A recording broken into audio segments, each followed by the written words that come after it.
আর একটু ভাজা ভাজা করে নেব। যত কষানো হবে মাছ খেতে তত সুস্বাদু হবে, কিন্তু খেয়াল রাখতে হবে যাতে মাছ ভেঙে না যায়। এর জন্য আমরা রাবারের স্প্যাচুলা ব্যবহার করব। খুন্তি ব্যবহার করলে মাছ ভেঙে যেতে পারে। এখন অল্প একটু পানি দিয়ে দিয়েছি, আবার সামান্য পানি দিয়ে দিলাম।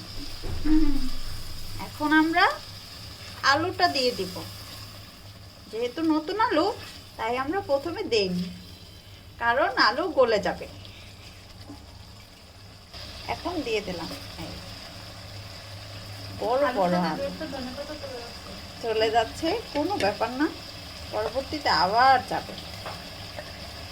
তো কষাবো, কষিয়ে ঝোল দিয়ে দিব। লবণটা চেখে দেখবো। এই ঢাকনা দিয়ে ঢেকে দিলাম।